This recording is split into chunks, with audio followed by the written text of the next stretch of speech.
Good afternoon. This is Ron Brown. There's about 18 minutes left in the market day.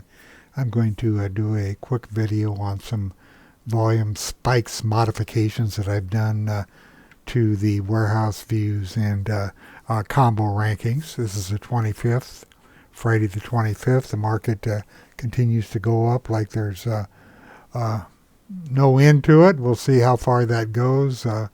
But right now the money continues to flow in. As always, the market is your teacher. Any stock, index, or ETF mentioned in this presentation is not a recommendation to buy or sell. All trading strategies are used at your own risk. Now this week I'm using a high resolution monitor with a little smaller font just so I can get more information on the screen. If you watch these videos in high definition on YouTube, and you can find the highest definition by going to the lower right hand corner of the player. I'm recording this in 4K, so it should be really sharp on just about any size monitor. Now what I've done, I said these are some modifications I've been working on. Now here's my setup on my computer. I just have my stuff and nobody else's, and I've put this folder here called My Working Scans, and I moved it up to the top of my list by indenting. So you could do this yourself, or I'm sending these out right now, but these are what I'm working with now and experimenting with and so on, and these may change. So I just call this My Working Scans. I drop them in here and number them and go from there. Now I want to go back to the volume spikes. I'm not finished with these yet. Now I'm in the S&P 1500. I think I'll just go to all securities right now. And this is the volume spike end of day from last night, and you can see that a lot of these volume spikes were negative volume spikes. In other words, the price was down for the day.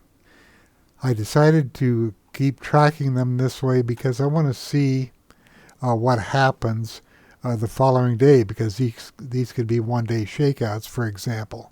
So there's 214 of these, both volume spikes up and down. You can see these three columns here. They're all green, and at least one of them has 150% of the average volume in one of these columns. So that's why they're in here. Now, I'm going to just turn off the combo rank because I want to keep these stocks in this order. I'm sorted on raw combo. These are trending stocks according to the combo. And now I'm going to drop down to the next view, which uses the end of day filter, the same filter, but now these are intraday quotes with about 15 minutes left in the market. You can see there's still 214 securities in here. This is some acquisition company that has no quote, but you can see that these are still in the same order, but some of these stocks, and let me go back to the end of day. This ABVX was up yesterday on heavy volume, but when I go to the intraday today, you can see that it's down. So there was no follow through, or there was profit taking. So let's just bring it up. Well, you can see that it looks like a buyout or some huge news event, and there is some profit taking today. Look at the weekly chart. Of course, this is from the beginning of the week on compared to last Friday's close, and just a huge up move. So let me, I'm just kind of doing this without checking anything else. I'm doing it on the fly. So let's go to the next one, or go back to this one. Here's the one that was up 17.5% yesterday. The 90-day moving average volume was about 260% above normal. So let's see what it is end of day today. And remember, my combo is disengaged, so the stocks stay in the same order. And you can see it's down 237 today. And the volume, well, it's way down. This is the intraday volume compared to the 20, the 50, and the 90, and you can see that one of them's red, the 20-day, and the other two are green. So there's profit taking here, or a pullback. So let's just look at this stock. It's a cheap stock, but here's the big move, and it opened higher. You can see it gapped open a little bit, and then profit taking. But now, as we get towards the end of the trading day, there are buyers stepping in. Now here's one that's up almost 5% today. Bloom Energy, I think it was strong yesterday. If you look over here to the right, you can see there is an effort to rise. So let's take a look at Bloom for the past 2 days. You can see a big gap here, gap opening, and then it moved up throughout most of the day, and it's following through again today. Here's the weekly chart over here. What I'm pointing out is that some stocks do follow through, and others there's profit taking, or it was a one-day event and there's just no follow through the next day. So I'm going to engage the combo by clicking on this X, and out of these 214 stocks, you can see that the strongest ones come to the top. Now, I've modified a combo. This is something I wanted to try. You can see this column right here, intraday change, the last price divided by the low price, or where the price is from the low. Here's a company, $2.73 stock. It's up 90% today, trading at 99% of its daily range and up 57% from the daily low. So I'll bring it up, and you can see here it is. It gapped open, traded down. So this price right here,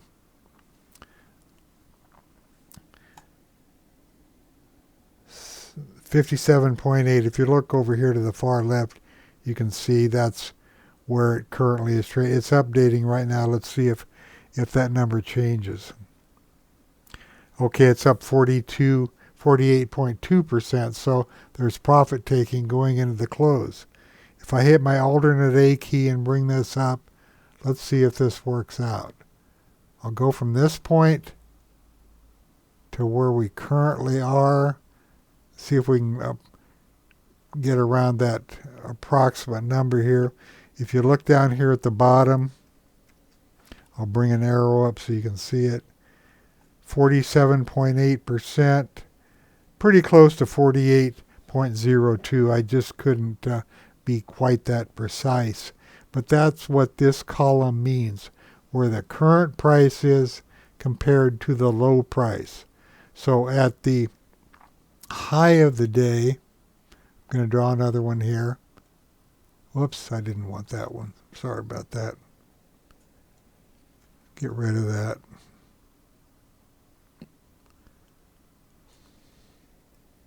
Okay, let's try this again.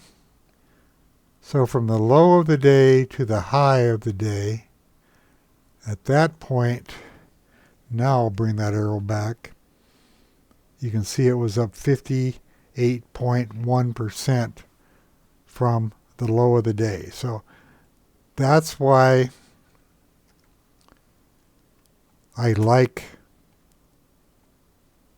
this column that I put in here. I want to see where these spikes are in their intraday range and how far up they are from their intraday low. Now let's look at the combo. You'll have this when you update the add-on. I've weighted the range at 42.1% by putting a 2 in here, and also the last from the low I've weighted 2, or 42.1%, and the percentage price change only 15.8% or 0.75. I didn't think that was as important right now. Yes, there's big changes, but I'm really more interested in how far these stocks are up from their low and where they are trading in the daily range. So as you go through the day, you can see which stocks are holding up that are well off of their lows, and if they're staying in the upper part of their trading range, that means that they're still buying throughout the day. Now, you really can't trust these numbers at the opening bell or around the opening, because a lot of stocks will shoot up and then they'll drop as fast as they went up. So you just have to be careful about that. But I put this column in all of the intraday. So remember, I'm using this as the end of day data from yesterday and the intraday. This tells me immediately which ones are following through today, whether they were up or down yesterday. Let's take a look at Coursera. It's $12.38 stock. You can see with the combo in place that it's trading at 92.62% of its daily range, up 12.55% from the low. It gapped up 27.2%. So it had a large gap to begin with, and it's moved up 12.55% from that, I assume, the low. Well, actually, the gap was clear up here, and then it traded down here. So this current information, the last from the low, this price is up 12.55% from the low price. I'll do the alternate day again, and let's see if this works out. So the current price, I didn't release that in time. Okay, let's put the arrow on so I can point this out. 12.6% from the low to the current price, but the gap was clear up here. So if I go from yesterday's close, once again, I don't want that arrow. If I go from yesterday's close to the open, and what is that number? 27.2 it says. So the gap right here, look at this over here on the left, it's going to, the gap isn't going to change, but you can see right here I was right on with the drawing, 27.2. Now when it updates, these drawings, they just go away on these charts. So anyway, that's the way this works. That's the information. You can see the gap, and you can see how far they're up from the low. Now let's just reverse this, and you can see some of these aren't even trading. Well, some of these are buyouts like Juniper, maybe the Triumph Group, I'm not sure. But anyway, you can see the gap. Here's one that gapped up 1%, and it's down 7.25%. And trading at 0.34% of its daily range. So you really have to be careful at the open for several minutes, and because you'll see a lot of this. So gap up, and let's see. Here's one that gapped up 2.4%. It's down 1.85% now. So I primarily just sort this way. If you want to see stocks that are trading at 100% of their daily range, you can just sort on that and then see how far they are up or down from the low. But I think this combo is going to work well. It locates the stocks that are still in the upper part of their range and are up quite a ways from the low. Okay, now let's go to this one. This is today's data intraday. These are stocks that are meeting the requirement of the filter. And remember, one of these has to apply either the 20, the 50, or the 90 has to be at least 150%. You can see on this first stock, that on the 50 and the 90, well over 150%. On these two right here, the 50 and the 90 are still in the red, but it's up 326.1% above the average for the 20-day. Let's see if I can sort out why that is the case. Looks like the opening bell is going to ring here any second.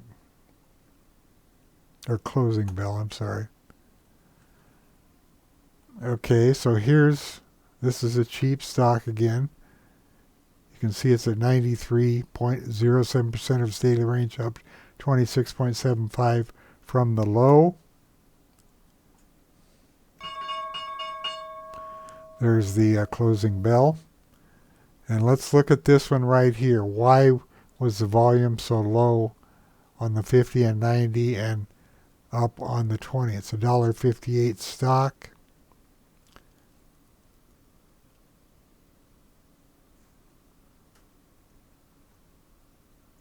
See if I can get this. Well, this is today, but here you can see yesterday it didn't surpass the 50 and the 90, but it did surpass the red, which is surpassed the green yesterday, which is the 20-day average volume. So it's all right there in the warehouse view. You can get a visual on all of this stuff. And then you see stocks like this, Coursera, that had massive volume on the 20, the 50, and the 90. I think I looked at this one already. So you'll find this column in these scans. Let me bring up the quick pick. End of day, today's data. This volume only view, this will look at all the stocks in the database and show you the volume. I'm using a little different combo here. And this is just, it's not nearly as useful, but it just gives you a chance to look at all the volume on these stocks. These are up today, but look, there's very little volume on some of these, or at least well below their moving averages. So you're not getting a volume spike, but some of these stocks are still up considerably. And if they're up considerably like this on lower volume, what does that mean? It means there's more demand than there is supply. You don't have to have huge volume all the time. But volume is confirming when there are volume spikes. But if you look at this, you can see the volume is not surpassing the moving averages, and all that information is right here also. These warehouse fields are also in my charts. Now the charts I'm using are my most used charts. So you have all these, and I'm using the intraday statistics on the daily, and then I'm using a weekly chart here, number 3 for this one. Volume is always a nice confirming indicator, but like I said, you don't have to have massive volume on stocks for them to go up. It just means that there are buyers out there accumulating these stocks on lower volume. Now here's the same scan, end of day. And then I have a couple of momentum combos in here that just apply. I'm in all securities. You can see 4,251 stocks come up. And I'm using that combo that I explained to you about the last versus the low. And here's a column here too. The reason I did this is I just wanted to look at the entire group of stocks which meet the minimum requirements. And before I do this generally, I go in. You can see I didn't update the groups. Let's do that right now. So I'm going to go in here, industries, tools, rebuild indexes and groups. And what this will do is give us an accurate reading of where the strength was in the groups. I'll pause this for a second. Now you can see that the groups are updated, and what's useful about this, I'm finding, and I just put this together, is that if I update the industry groups and then use this momentum combo, I can look over here and see if there are several stocks within a group. So what do I see? I see a lot of biotech stocks, which is not surprising. Renewable energy equipment, let's see, there's only one so far. Looks like there's a lot of these are dominated by biotech, which is not unusual. But I noticed the other day when I was doing this that all of the home builder stocks were showing momentum, and this list over here showed 2 or 3 home builder stocks, and that's what I was hoping for today, but not seeing it. But what you could do, you can sort on the industry percentage price change, and you can see where the industry is. Builder subcontractors are up big today, and you can see that Comfort System was up 22.37%, closed at 79% of its daily range, up 6.25% from its low, and look, the gap up was 18.21%. So the earnings are out on this already because the next earning date is in October. Let's just bring this up. Okay, you can see there was a huge gap up on a very expensive stock. So that's why the group is up so much, but several of the other stocks in the group were also up. Here's Finger Motion. Oh, that's Telecom Resource. Sorry. I meant to click on the one above it on Top Build. And you can see that these are moving as a group today, followed by industrial automation, then electrical components. So you can sort on the industry group, and then for a secondary sort, just go into the intraday and select intraday range, and the stocks at the top of their range in these industries will be in they'll be at the top of each column, like industrial automation. This is at 98.9% of its daily range is where it closed, and you can see that as I descend, the numbers get smaller. Anyway, that's it for the week. I like these momentum combos and the volume spikes, but like I pointed out, all stocks don't need a great deal of volume to move up if they're in demand. If the demand is greater than the supply, they're going to move up anyway. Thanks for listening, and have a great weekend.